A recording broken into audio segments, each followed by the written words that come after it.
What's up, everybody? It's your favorite show, Get a Bucket. I'm your host, Trey, and as usual, hope you're all having a wonderful, wonderful day. Now, today we got to talk about the NBA All-Star Weekends recap for 2026, right? It was a good one, not gonna lie to y'all. And we're gonna talk about a couple of events, such as the Rising Stars Challenge, the Shooting Stars Challenge, the Dunk Contest, the three-point shooting contest, and of course, the All-Star Game and how that looked. So with that being said, ladies and gentlemen, let's go get right on into it with the Rising Stars Challenge. Now, we did have four teams, okay?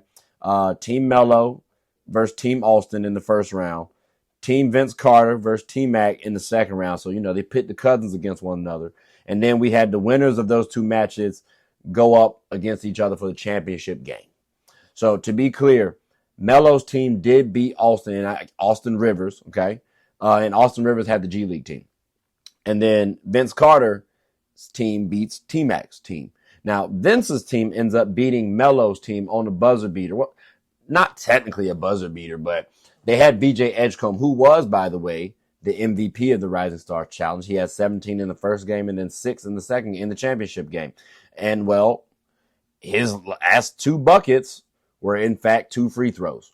And that's what sealed the deal for them. To be clear, if he doesn't hit these, maybe Stephon Castle or somebody else wins it, because Stephon Castle hit the game-winning shot for Melo's team, or what would have been the game-winning shot if, VJ Edgecombe doesn't knock down these 2 free throws. But on the island, Edgecombe has the ball, drives, gets fouled, knocks down 2 free throws. Ergo, MVP. Plus, again, like I said, he did drop 17, which I do believe was the most points scored in any of these games, by the way. So, again, shout out to VJ Edgecombe. The 76ers do have a wonderful player on their hands. I think he pairs nicely with Tyrese Maxey and all them boys, but that's another discussion for another day. Because they weren't playing. VJ was. Along with some other notable players to mention, right? And I think all these players that I'm about to mention, maybe except for one, should have a decent NBA career, right? Like a pretty solid NBA career.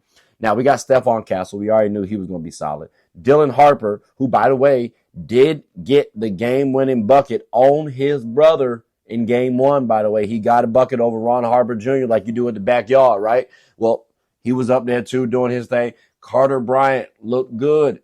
And keep in mind, all 3 of those players are on the Spurs. So pairing that with Victor Wembanyama, the Spurs are looking really nice for the future. We got to also talk about Reed Sheppard, who's on the Houston Rockets. Listen, if his playmaking comes along, his shot is beautiful. And I want to say he got like a 42-inch vertical, if I'm not mistaken. Like, that sounds pretty ridiculous. So, again, Reed Sheppard is 6'3", decent bunnies, and a ratty on him. I think he can pan out nicely. Mates Buzelis. Listen, I said this when he got drafted. I think the Bulls got something nice on their hands, because anybody who shows the amount of passion that he did, I believe in. He wants to be in the NBA. He admires NBA's history. He appreciates the moment. And I think that appreciation speaks highly of him and his work ethic. So the fact that, he played well in the Rising Stars Challenge, I ain't mad at. This person I got to mention was kind of notable, but in a negative-ish way. Ace Bailey, right? He didn't really give me what I was looking for. He wasn't overly consistent. I was expecting him to try to dominate a little bit more. He didn't. I'm kind of like, it was a little lackluster, especially how people have been talking about Ace specifically recently. Oh, he's a 6'10" shooting guard. He's got to start showing me something at some point in time, because I'm seeing some other players who are around his age that are outperforming him. And we can't say, oh, well, they're young, because, look at Dylan Harper. His teammate last year outplaying him. VJ Edgecombe, who was drafted ahead of Ace Bailey, outplaying him. Again, he wins MVP. Ace Bailey played 3 minutes in the championship game. Just saying. I'm a little bit worrisome of Ace Bailey, but everybody else played well. Other players played well too, don't get me wrong. But those are my notable players, ladies and gentlemen. So for the Rising Stars Challenge, it was pretty good. Not gonna lie to you. It was pretty good. Now let's move on down to the Shooting Stars Challenge, okay? Because that one was pretty good as well too. My prediction was Team Knicks, and I said they would win. I said I was leaning towards the Knicks, and they did win, all right? I also said that Team Cameron was going to give them a nice little run for their money. That's probably their best team to go up against. And I was also right with that one, because they were, in fact, the runner-up. So, I mean, when you got Karl Anthony Towns and Allen Houston. Like, Jalen Brunson's your worst shooter. I'm expecting you do well meeting the Knicks. All right, now, this may be y'all only hardware to bring back home this year, so enjoy it. But, hey, Team Cameron boasted pretty well themselves with Knueppel, Corey Maggette, and Jalen Johnson. That's, you know what I'm saying? Like, Team Duke out there, basically. That's what we really should have called them. But they did their thing, all right? Shout out to the Harper brothers as well, or the Harper family, because, you know, Dylan, Ron, and Ron Jr., they did their thing. But it was Team Knicks for the Shooting Stars Challenge. So, congratulations to the Knicks. Like I said, I don't know if y'all going to bring back a championship, so y'all better enjoy this one while you can. Now, to the event that people really feel has been lackluster, or at least one of them, one of the two, right? The dunk contest. Now, I did say Carter Bryant was going to be my prediction to win it all. He didn't. In fact, it was Keshad Johnson. Now, hear me out. Hear me out. First and foremost, because congratulations, Keshad. All right, because like I said before, like I said on the preview, I didn't really know much about Buddy for real. I think he's about a second-year player, right? He can jump. I ain't gonna lie to you. He can jump. He had good explosion. Hear me out though. Carter Bryant. You know what I'm saying? Like we got Vince Carter. We got Kobe Bryant. You know what I'm saying? Like I just felt like it was his for the taking. And in fact, it was, because if he had actually made his final dunk, I genuinely believe he would have won. But it didn't happen. So again, congratulations to Keshad Johnson, because Carter Bryant messed up my daggone prediction. I'm telling you right now, Jace Richardson, you did well. Although he fell on his tail, hit his head, it looked a little scary. I'm glad you okay. But I was pulling for you a little bit. I thought it would have been a little bit easier for you optics wise, given the fact that you're the smallest player on the court. So you know you did your thing. Plus your daddy won a dunk contest. It would have been a nice little narrative. Jackson Hayes might be the only person I'm going to say congratulations to for actually doing what I said you was going to do and not win. Because I didn't believe in Jackson Hayes at all. No disrespect. But the dunk contest wasn't bad. Was it the best? No. We've seen much better, honestly. But at least Carter and Keshad gave us a nice entertaining event. So I appreciate them for that. But dunk contest, like I said, that went to Keshad. Carter, hope to see you again, because you actually didn't do that bad. You really didn't do that bad. Now, and kudos for Keshad as well, too. Man was always dancing after every round. You know, he kept it up. I commend anybody for keeping that same level of energy consistently, because that can be a little tiring. I'm not going to lie to y'all. Now, the next event, the three-point shooting contest. Listen to me. My prediction was Devin Booker, Knueppel, and Jamal Murray I was going to have in my championship bracket, right? I would have put bread on Norm Powell just in case, because he's the type of guy who might have actually snapped randomly and would have caught people by surprise, right? That's just his DNA. That's his makeup. But Book, Con, and Jamal Murray were my three players. Go listen to the predictions if y'all don't believe me. Now, the actual winner was, in fact, Damian Lillard, who has now won this 3 times and almost in a row. He won it in 2023, 2024, missed 2025. He did win it in 2026. So he almost won it 3 times in a row. That's pretty spectacular when you think about it. Devin Booker lost this contest. Okay? Like, Devin Booker missed 4 threes in a row with the money ball. And respectfully, I want to say he lost by like 4 points. I got to double check that, maybe even 5. But he didn't lose by that much. Like, if he hits maybe 2 or 3 of those basketballs, I think he wins. Let me make sure I'm right on that. But he was really close. He lost that contest. So next season, when I see this go to Phoenix, who knows? Devin might have a little chip on the shoulder. Also, shout out to Knueppel, because as a rookie, he played extremely well. Okay? Like, he did really well for his first go round. Okay? But I think one thing that we got to mention, because, you know, he's from the Charlotte Hornets, right? Well, I don't know if y'all know this, but Steph Curry has spent some time in Charlotte. And his daddy actually said that he was going to be a good shooter.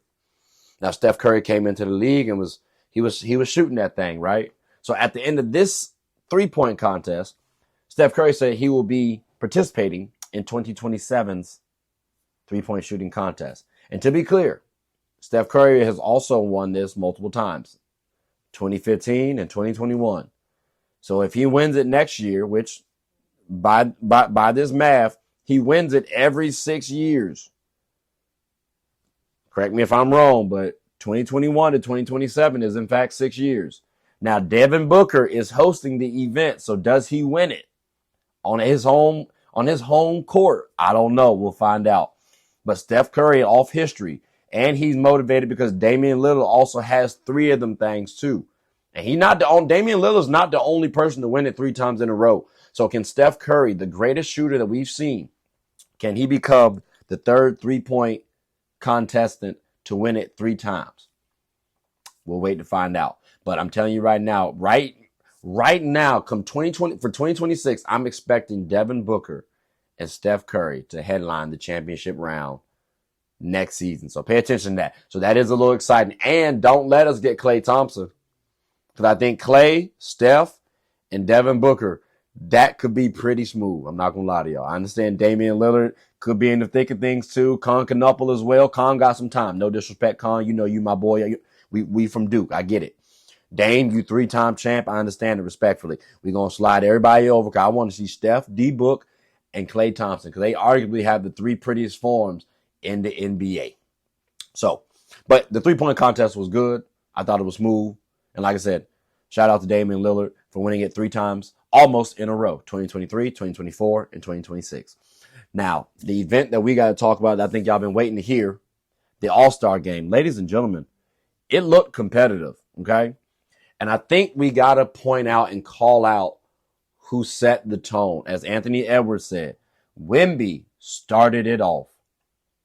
Like the youngest player in the All-Star lineup set the tempo. And then Ant also followed it up too. Like both of those players are arguably can be perceived as the faces of the league at this point in time. Because again, they're leading the NBA All-Stars in terms of how their energy should have been played. They looked like 2 of the best players on the court at all times. At all times. Like the Stars, that was a young NBA American team versus the world, right? The international players. Well, that was a 2-point difference favoring the Stars. Wemby still looked like a stud. So did Anthony Edwards. Now, some other players played well too, do not get me wrong, but those 2 stood out. Now, when the young USA team played against the old head USA team, the old heads actually won. That was a 2-point difference. And mind you, all of these had dagger 3s in both games, okay? So it was kind of crazy. But they were good entertainment. Now, here's the point where I think this bit the old head USA team in the tail. Because like I said, they beat the Stripes. Under the Stripes beat the Stars. Okay, the Stripes are the old heads, Stars are the young guns.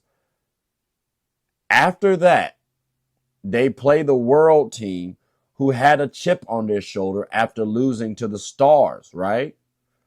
So you're getting almost the best of the world team. I mean, minus the fact that they didn't play Jokic, Giannis, or Luka, or Shea. You're getting the best of the world, okay? And they almost won. It was a 3-point difference, okay?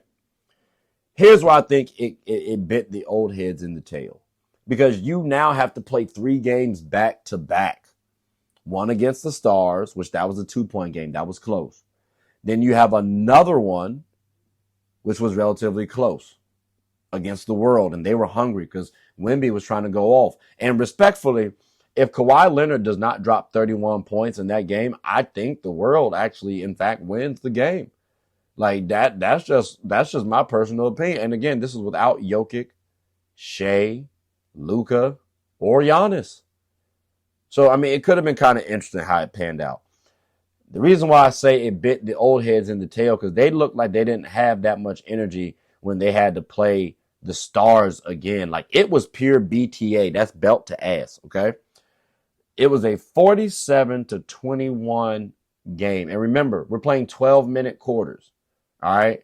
So in 12 minutes, the Stars almost, like the Stars had 47 points and the Stripes had 21. That's great BTA work. All right. And again, like I said, ladies and gentlemen, Anthony Edwards and Victor Wembanyama looked like the best players across the board. After that, it was Kawhi. It was. Because again, that 31 performance was pretty spectacular. But as a result, the Stars end up winning the whole thing. Ant-Man gets MVP. He looked like the best player on the floor most times. So I made a statement that Ant-Man is like definitive top 10, arguable top 5. You might have to put that definitive top 5 in that mix now, not arguable, because he looked pretty spectacular. And he was playing defense as well, too. Like, at the end of the game, they were trying to come back. And I'm talking about against the Stripes that first game. And Ant-Man and Cade Cunningham kind of carried the team on their back, to be clear. Ant ends up getting the last 5 points for their team, even steals the ball from Donovan Mitchell, who a lot of people respect highly. And I'm saying right now, Ant-Man is easily better than Donovan Mitchell. Ant-Man is easily better than a lot of the players on that Stripe squad. And respectfully, if it weren't for De'Aaron Fox hitting that butt-naked open 3 after he pump fake sidesteps to the right, Stars would have gone 2-0. And then gone to the championship game and potentially have won that one. Because you got to remember, the Stripes, they still had to play against the World. So they still would have had to play 3 games. So there was a world where, the Stars could have gone 3-0. But you had to make it entertaining. So I get it. Like, they had to lose that one. They had to. But overall, it was a good effort across the board. Victor Wembanyama had 14 points game 1, 19 points game 2. Like I said, if Ant-Man didn't win, if they didn't win, the MVPs would have been, it could have been Cade. It could have been Cade. But it would have been either Wemby or Kawhi Leonard, which that would have been Wemby's first MVP, that would All-Star MVP. That would have been Kawhi's second All-Star MVP. Remember, Kawhi won the first ever Kobe Bryant All-Star MVP award. So now we about 6 seasons into this thing. Ant-Man got the next one.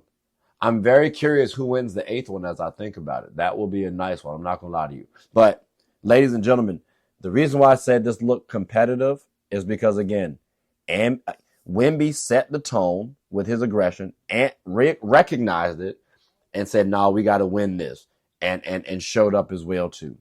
So what I'm realizing is these young players are coming to play.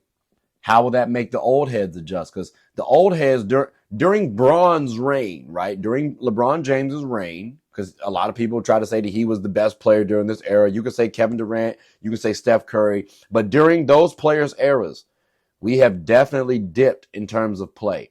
I specifically remember LeBron James trying to guard, or Kobe Bryant guarding Bron, right? And Bron passing the ball away.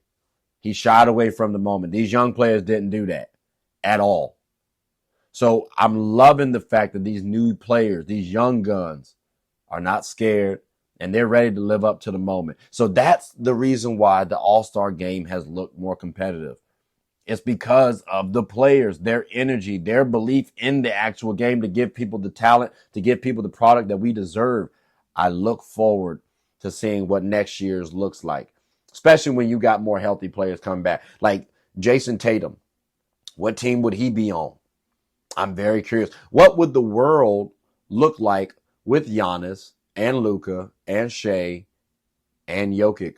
Because Jokic did play like 5 minutes in the first game and then no more for the rest of the day. So what would that world team look like? Because let's be clear too. They do have the height advantage over everybody. The athleticism favored the Stars though. And then the experience favored the Stripes. So I'm definitely curious what happens next year if we keep the same format. What happens if everybody's healthy? Who ends up winning? Because my prediction was I leaned the World Because at least based on the listing that I saw, it was saying that Luka was about to play. I had some question marks, but cool. It said Jokic was about to play. I thought he might have played. It said Giannis was about to play, which I was very surprised at that one. I didn't believe it, but they said it online, so I didn't blame online, not me. I knew Shea won't play, but I thought them other three were, and that could have been very scary to see. But since that did not happen, we get this, an entertaining game nonetheless. So, ladies and gentlemen, with all that being, and I got to say this too, in that championship game, yeah, the Stars beat the break. It was a 12-1 start, and the Stripes looked like they had tired legs.